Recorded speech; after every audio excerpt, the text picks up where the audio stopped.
Ateneo de Lengua y Cultura Guaraní. David, buenas tardes, ¿qué tal? ¿Cómo estás? Buenas tardes, Gilberto. Un saludo cordial a la audiencia de Radio Cáritas. Contento de poder compartir contigo esta tarde.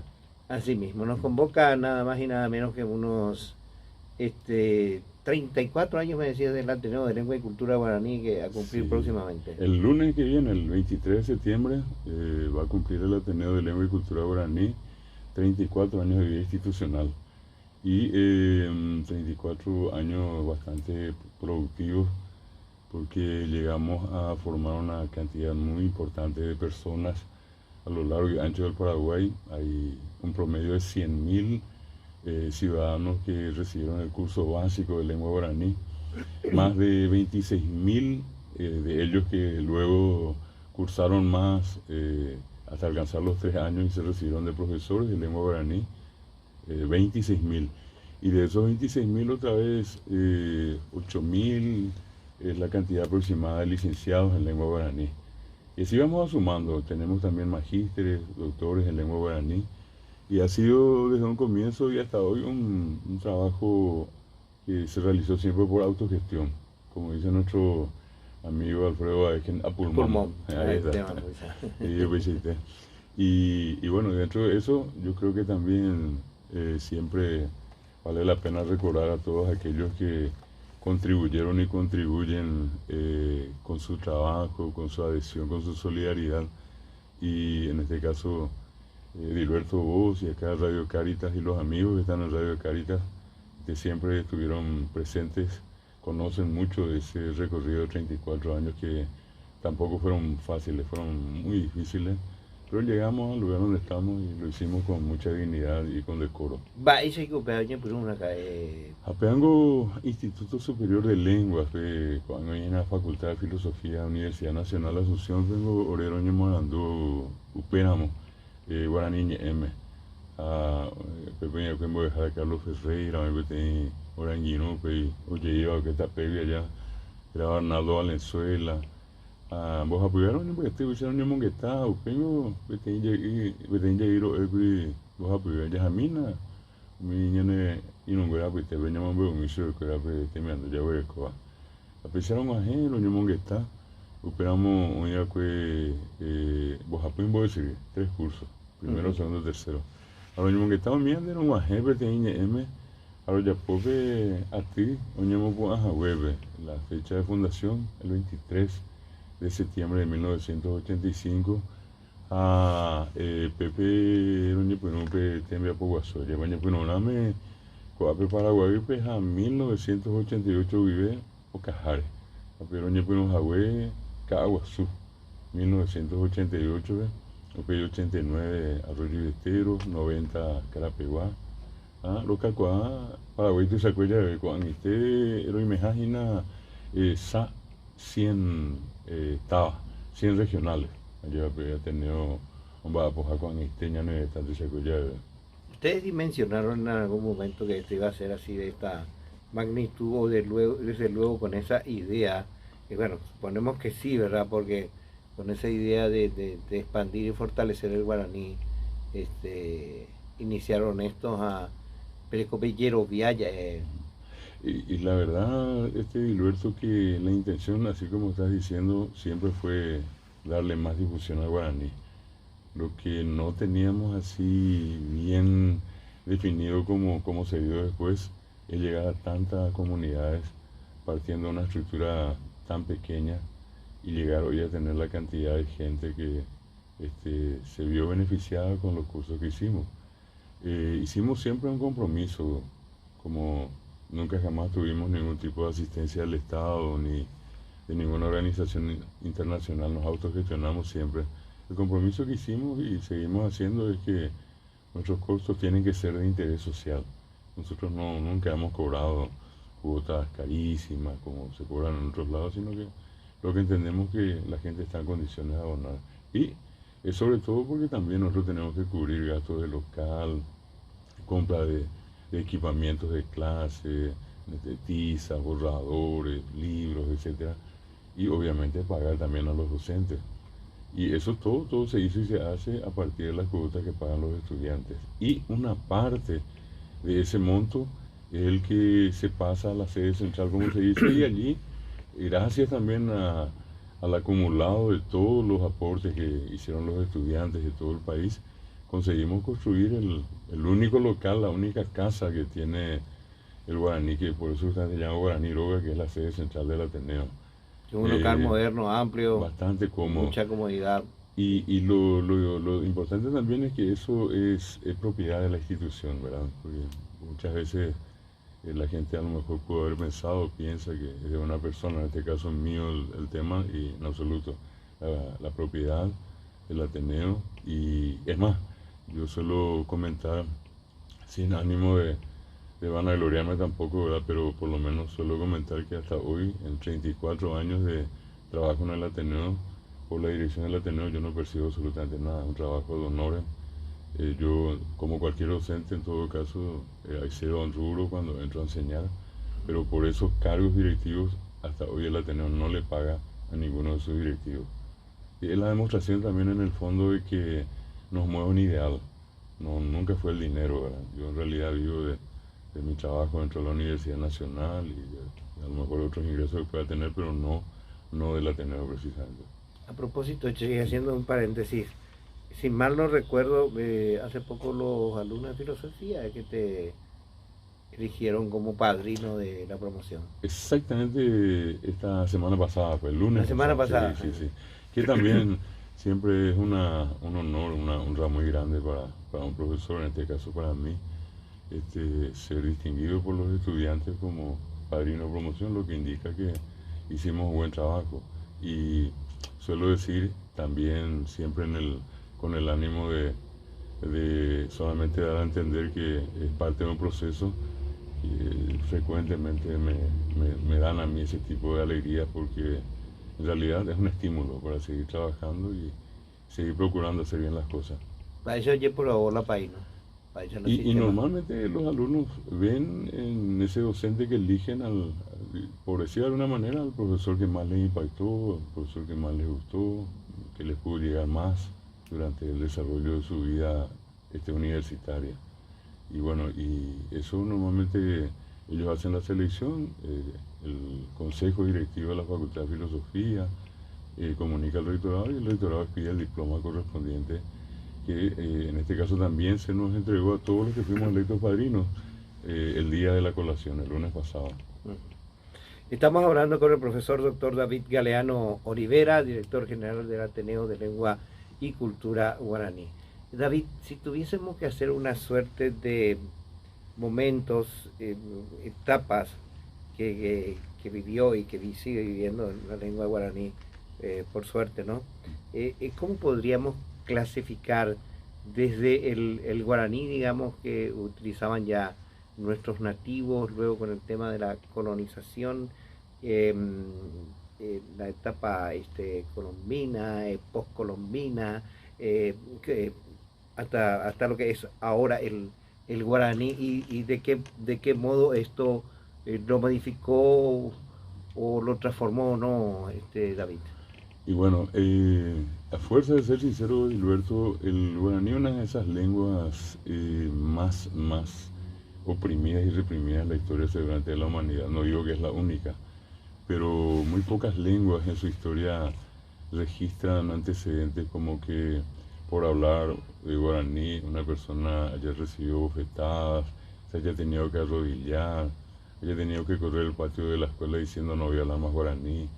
Y por supuesto, las otras expresiones, mi yetubea, antes guarango, ne indio, ne campesino, es decir, son formas de represión muy duras. Sin embargo, el guaraní consiguió sobrevivir, y vos sabés que un agente importantísimo, un agente valioso en ese proceso de fortalecimiento que tuvo, pese a todas las formas de represión que sufrió, pues sin duda la mujer.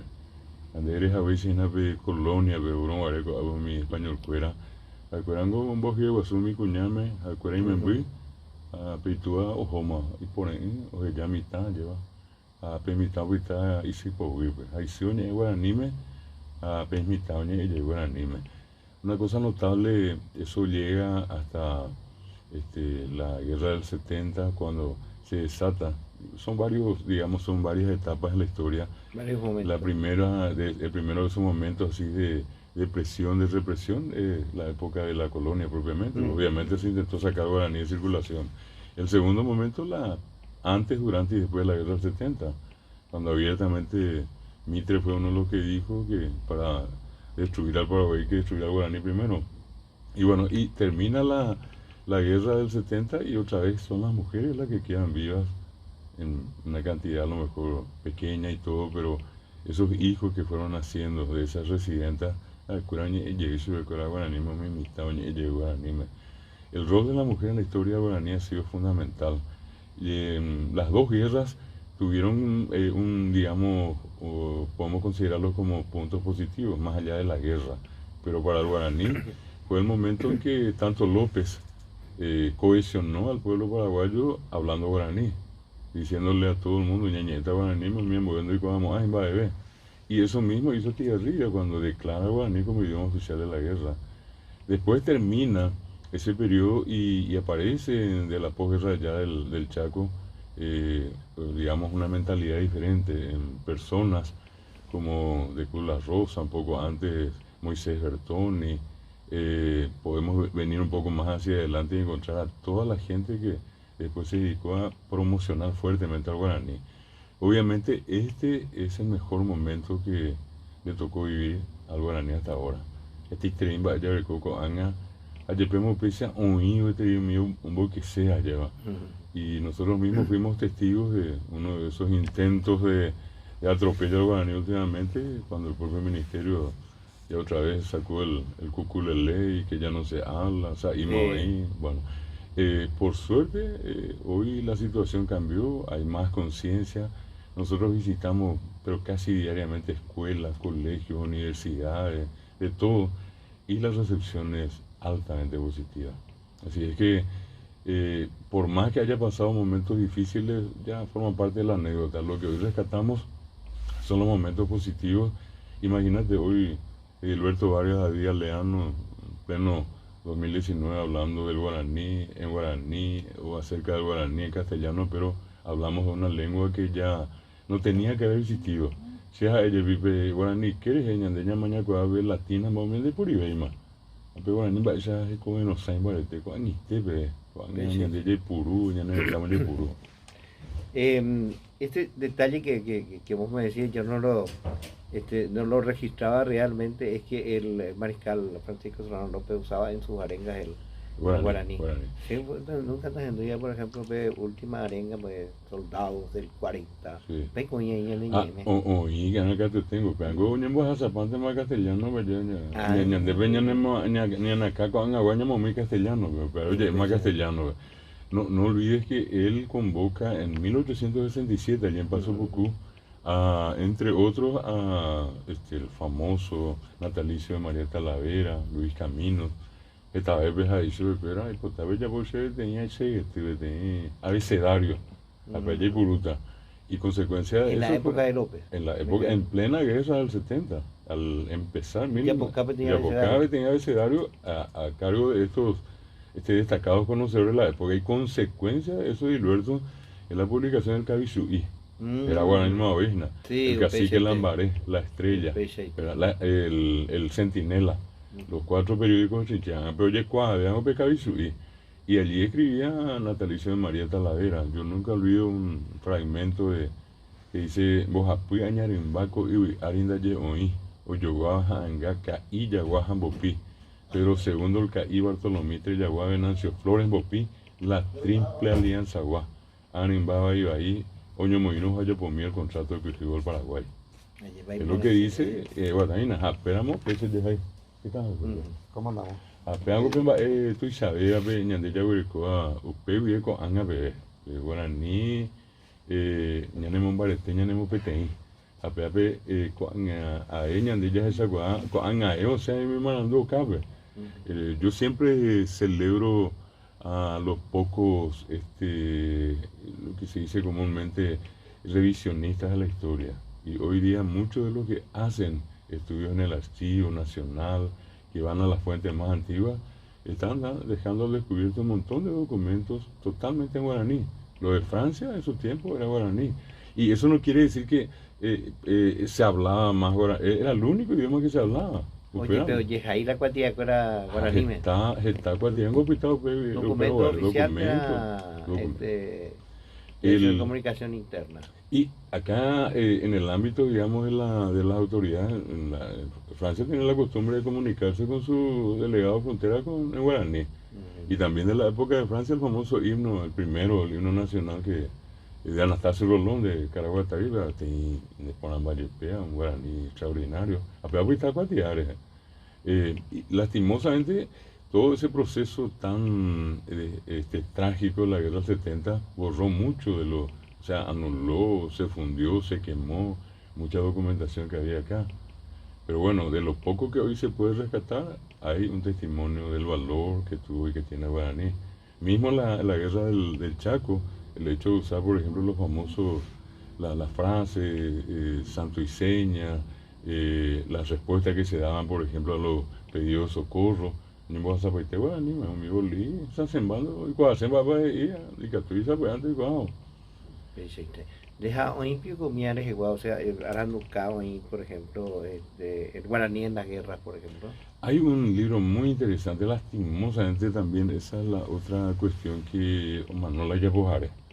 Pues yo considero que abrió el camino, pero qué interesante hubiera sido que él, que era un investigador por vocación, de la época del doctor Alfredo Viola, el monseñor Bruyaki, era Roberto, el hermano del José Vila,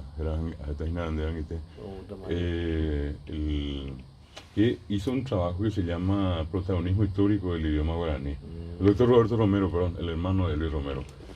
Ellos ya poco ripea, él tomó documentos originales. Inclusive, una de las cosas que a mí me llamó tanto y poderosamente la atención, él rescata un documento del gobierno mexicano. Dice que cuando México entró a la Segunda Guerra Mundial, le declara la guerra a Italia, Alemania y Japón en 3 idiomas, en inglés, en castellano y un idioma de América que era el guaraní. Y el decreto de el presidente Manuel Ávila Camacho, así se llama el presidente mexicano, pero oye, yo puedo guaraní, hoy por esperamos a vos a Pivete también, Alemania, Italia, Japón, y eso que era, ahora vive en México, hoy que no hay nombre, penendida. Estamos con el doctor David Galeano Olivera, director general del Ateneo de Lengua y Cultura Guaraní, aquí en Zona 680 por Radio Caritas, Universidad Católica. Breve pausa y continuamos. Sí.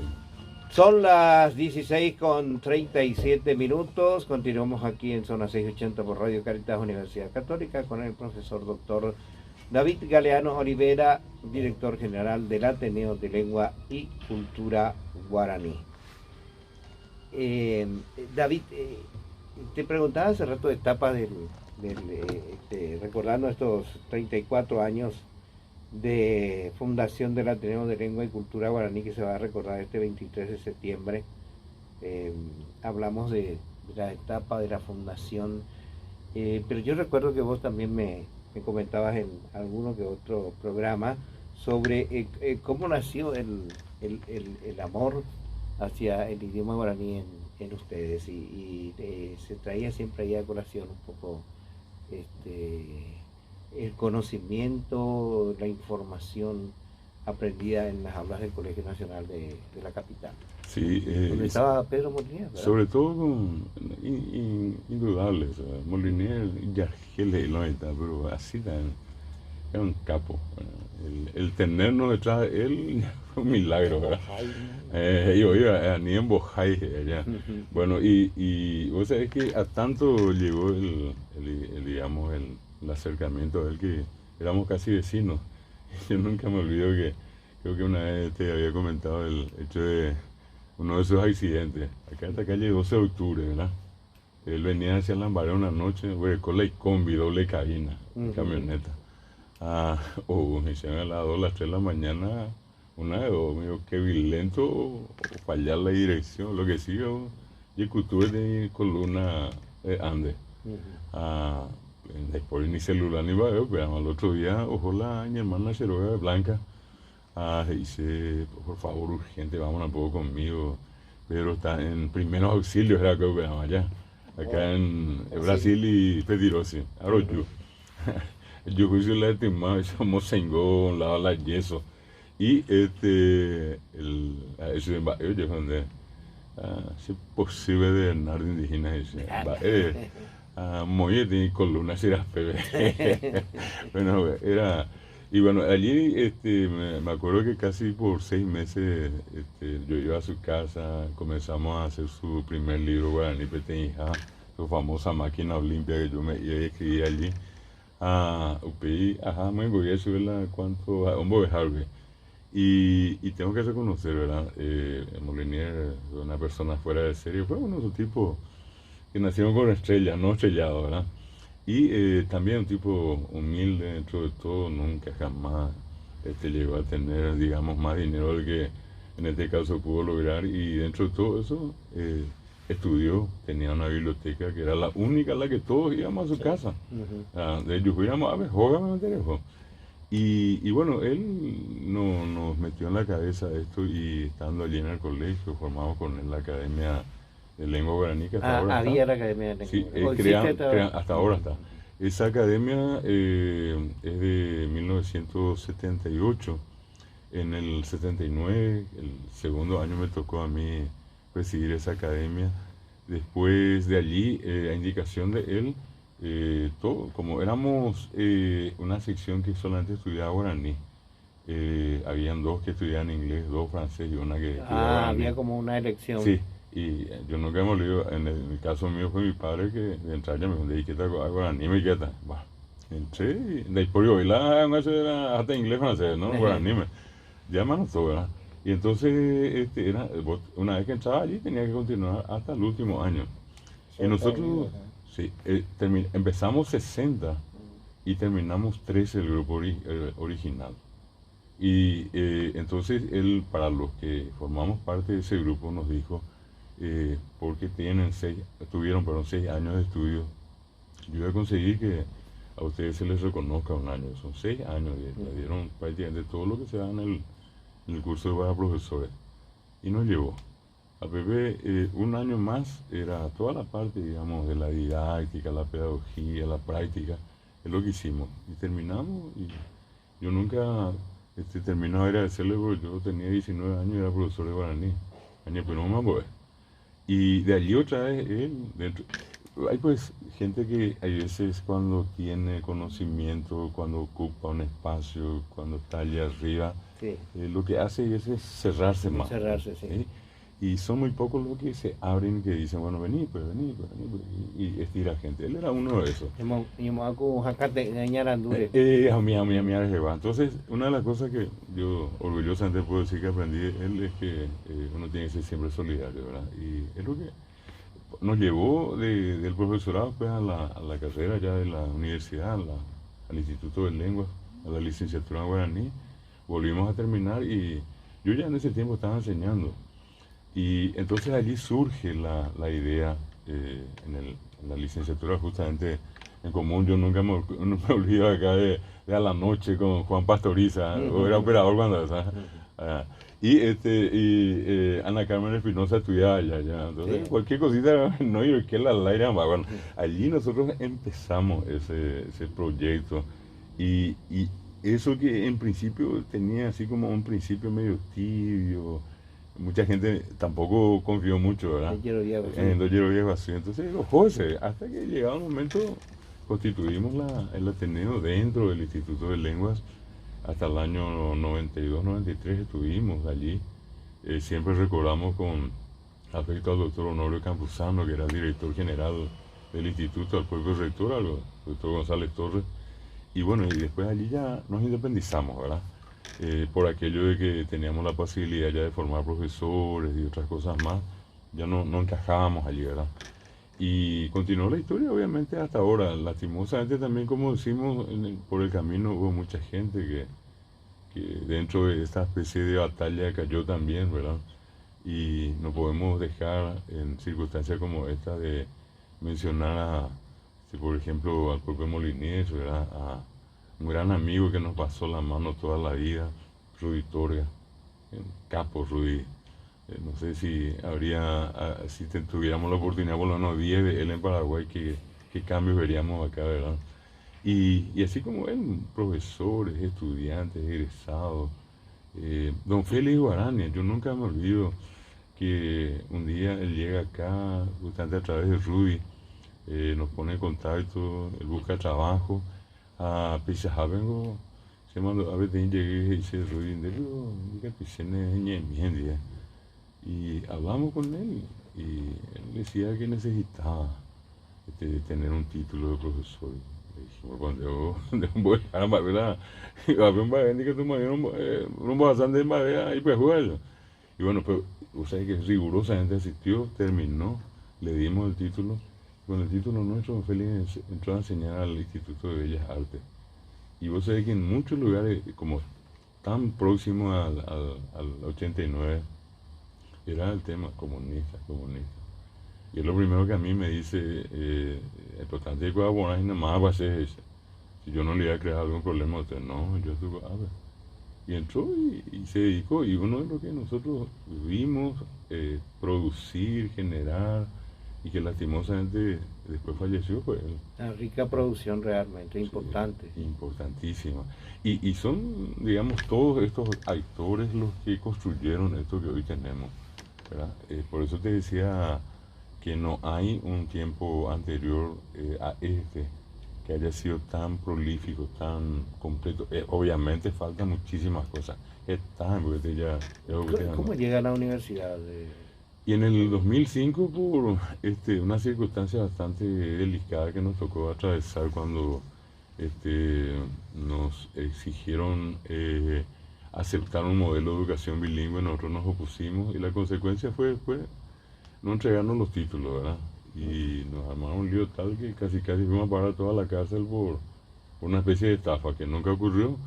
Por suerte encontramos en el camino a muchos amigos, no podemos nunca olvidar, en el caso nuestro siempre lo recordamos, al ingeniero Ronald Ditze, ¿verdad? Él era senador, él nos llama, nos dice, tráiganme su proyecto, yo me voy a encargar de él.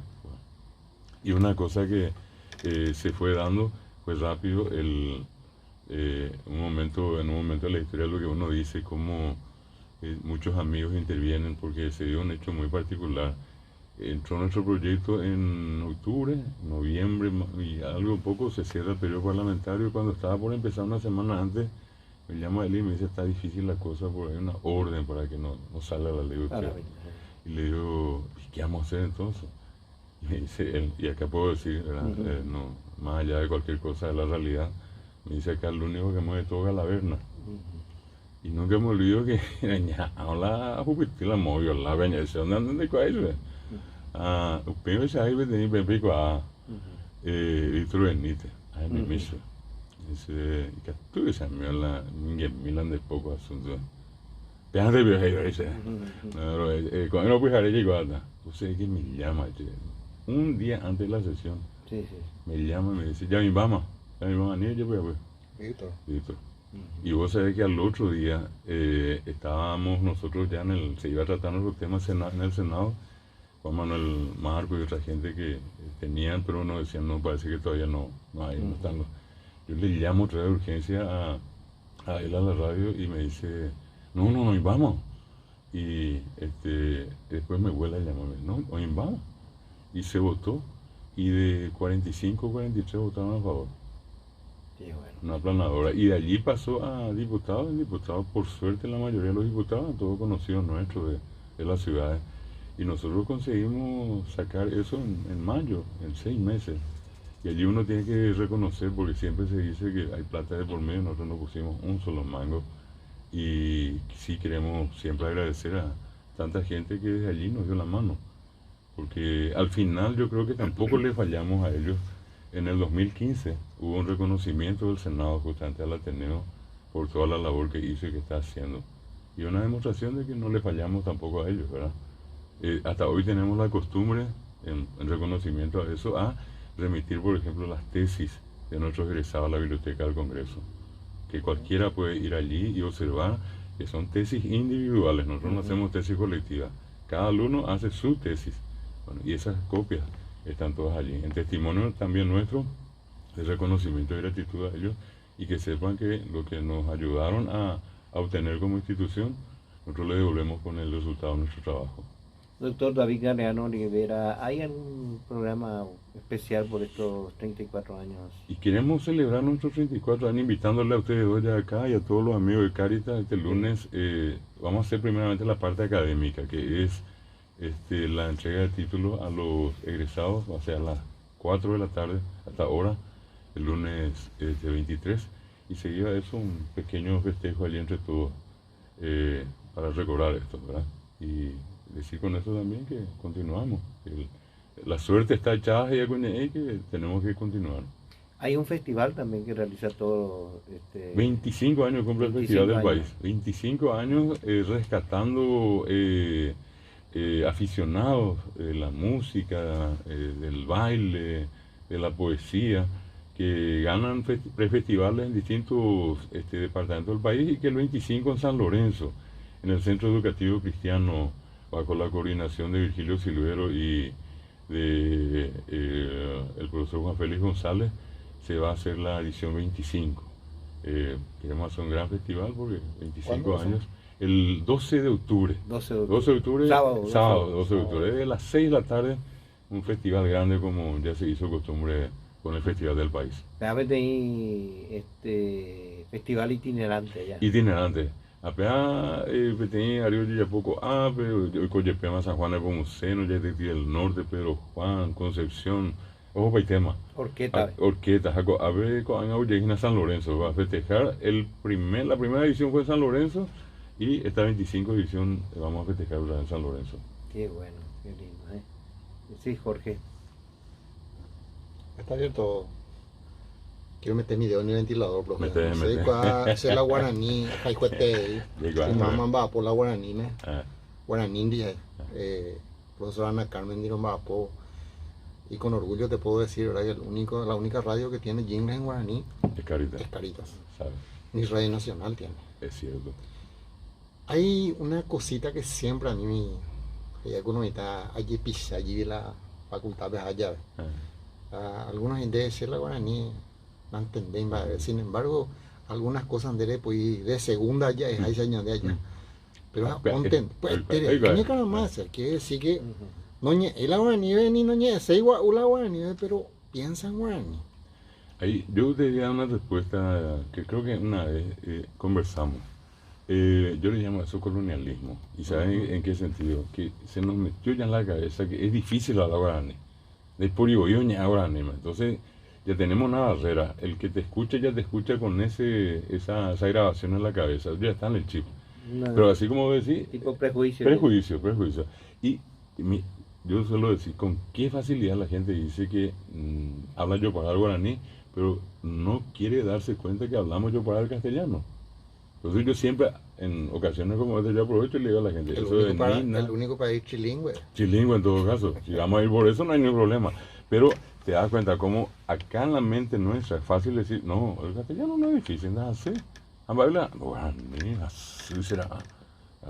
Y se creó también esa conciencia de que, bueno, no se aprende, que cuesta. Y yo creo que el Ministerio de Educación contribuyó mucho para generar esa conciencia así, yo digo, negativa. Porque por obra y gracia de ellos, que no cambiaron, hasta hoy no se cambió la metodología de la enseñanza. Y nosotros somos los primeros que con todo respeto, profesor, quieren cambiar. Cero. Sabemos. Nadie quiere aprender. Y bueno, no se va a aprender porque ese modelo no sirve. No sirve. Y imagínate, desde el 99, hace 20 años que le decimos al ministerio, ya cambia a mí, ya más buena, ¿verdad? Y por una vez por la mía. ¿Por qué no vamos a poder aprender cantando, diciendo poesía? Ahí le diste en el clavo. Yo te doy ejemplo, ¿verdad? Ana Carmen está en la facultad, enseñando guaraní, en una de las pocas facultades, pocas facultades que tiene todavía dentro de su malla curricular el guaraní. Porque hay una de las grandes que ya no tiene. Ya te había comentado yo previamente eso. Y lo más sorprendente es que algunos decían, no, en la clase no, yo no sé hablar. Después una vez le dije, ya la venía de casa y en tu caso de Cora. Esa música de la profesora, ¿cómo se llama? La que hacía el programa acá, Julia. Julia. Julia Segovia. Julia Segovia. Y empezamos a hinchar con eso. Y vos sabés que al hilo. Por eso. Pronto, con la música, espectacular como aprenden el guaraní. Y rápido se les pega. Y eso es lo que deseamos. Yo te digo algo muy, como pasa por la experiencia de casi todos los días. Ajamos, metemos muy rico, a ver mi hija, hay cojar, oye puro que van, oye puro. De esa me invita mi mía, o sea, pues antes se ni en yo castellano nandiera, añe yo graba ni oye sacan petezo, pero es, vuelvo a repetir, un prejuicio que hay de por medio que lastimosamente mientras no superemos ese tema cultural, yo creo que la cosa va a verse, no digo complicada al extremo, sino que va a generar trastornos. En el tema de la enseñanza, profesor, usted dijo recién que es difícil el guaraní. Sin embargo, desde mi punto de vista es mucho más fácil que el castellano. Toda la vida. Y eso vos lo podés explicar mejor. 97 reglas ortográficas, sí, entiende, 4.000 y pico de excepciones. Y el guaraní que hoy las reglas aprobadas por la academia son las mismas, prácticamente 4 reglas. Habría que estar loco para decir que 4 es más difícil que 4.000. Y la gente sigue creyendo que el castellano es más fácil y que no cuesta escribir. Y el guaraní es difícil, pero nadie estudió, pues. Nadie quiere hacer ese esfuerzo de acercarse y aprender nomás. No es mucho lo que pedimos. Y el que entra después y se da cuenta, vean del video. Pero bueno, falta todavía. Fíjate que todo este proceso fue llevado de la mano, en el caso nuestro, no somos del Estado, no somos entidad pública. Si movimos el carro como muchos otros, lo hicimos por nuestros propios recursos, pero no precisamente como parte de una acción del Estado. Acá falta que el Estado haga una apuesta fuerte. La Secretaría de Políticas Lingüísticas hace un esfuerzo, definitivamente. No podemos desconocer el trabajo, es muy importante, pero si no tiene recursos, hermano, vaya la puta. Bien, llegamos a la parte final ya de